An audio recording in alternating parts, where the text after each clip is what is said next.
देश की परंपरागत हस्त निर्मित विधाओं को सहेजने और युवाओं के कौशल उन्नयन को आगे लाने के मकसद से बालोद जिले के अर्जुंदा में उच्च शिक्षा विभाग द्वारा उत्तरदान समारोह का आयोजन किया गया। अर्जुंदा के शहीद दुर्वासा निषाद शासकीय महाविद्यालय में आयोजित समारोह में उच्च शिक्षा विभाग के अपर सरपंच डॉक्टर राजेश पांडे तथा संयुक्त संचालक डॉक्टर GA घनश्याम मुख्य रूप से मौजूद थे। समारोह में विलुप्त होती हस्त निर्मित पारंपरिक विधाओं से युवाओं को परिचित करने तथा इन माध्यम से उनके रोजगार का मार्ग प्रशस्त करने हेतु वक्ताओं ने अपना मार्गदर्शन दिया। समारोह में विभिन्न ग्राम पंचायतों की महिला सरपंचों को भी आमंत्रित किया गया था, जिनके माध्यम से ग्रामीण क्षेत्रों की विधाओं से महाविद्यालय के छात्रों को प्रशिक्षित कर उन्हें इन विधाओं में पारंगत किया जाएगा। समारोह की संयोजक तथा महाविद्यालय की प्राचार्य ने आयोजन की जानकारी कुछ इस प्रकार से दी है। उत्तरदान एक सोच है। उत्तरदान का अर्थ, जैसा कि सर ने आपको बताया, उत्तरदान का अर्थ होता है एक पीढ़ी से दूसरी पीढ़ी तक कला को दान में देना। और अभी हमने सभी सरपंचों से यही आग्रह किया है कि वो उनके पास जो कला है, उनके गांव में जो निहित कला है, वो हमारे यहाँ आकर हमारे बच्चों को सिखाएं।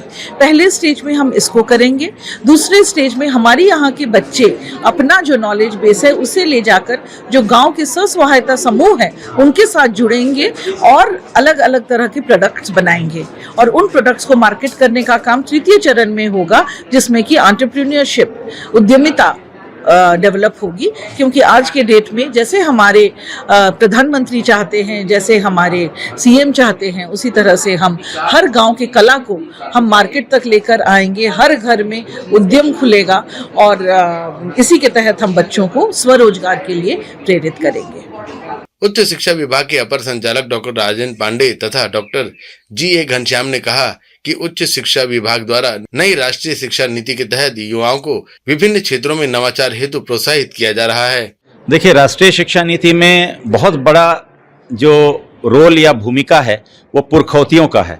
हमारा रायपुर में भी आप देखिए पुरखौती मुक्तांगन है, जहां पर हम पुरखौतियों की पूरी चीज़ों को वहां पर प्रदर्शन करते हैं। तो हमारे पूर्वजों के पास जाकर ये बच्चे यदि बैठकर ज्ञानार्जन करें और कौशल का विकास करें, और माननीय प्रधानमंत्री जी ने भी कहा है मेक इन इंडिया, तो क्यों ना उसको मेक इन छत्तीसगढ़ किया जाए या मेक इन अर्जुंदा किया जा सके। तो कौशल विकास यहीं से होगा। समर्थ और सुदृढ़ भारत की परिकल्पना तो तभी साकार होगी जब प्रत्येक गाँव जो है वो विकसित होगा, तब जाके विकसित भारत की परिकल्पना होगी। तो कौशल विकास कार्यक्रम के अंतर्गत ये उत्तरदान जो है, ये उत्तराधिकारियों को उनके द्वारा चीजों को परंपरागत रूप से देकर आगे आने वाली पीढ़ी को सशक्त पीढ़ी बनाने की एक अनूठी परंपरा इस महाविद्यालय ने प्रारंभ की है।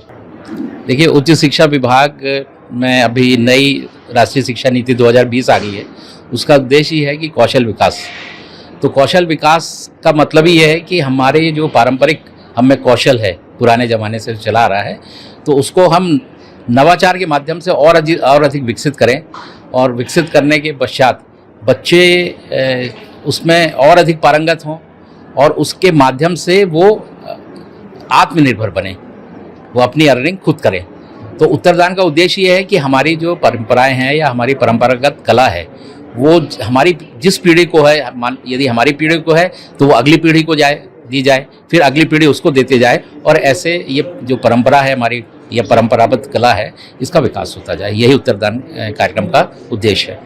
इस दौरान कॉलेज के छात्रों द्वारा बनाई गई हस्त निर्मित वस्तुओं की प्रदर्शनी भी लगाई गई थी, जिसने अतिथियों का मन मोह लिया। साथ ही संदेश लाइव के लिए बालोद से संतोष शर्मा की रिपोर्ट।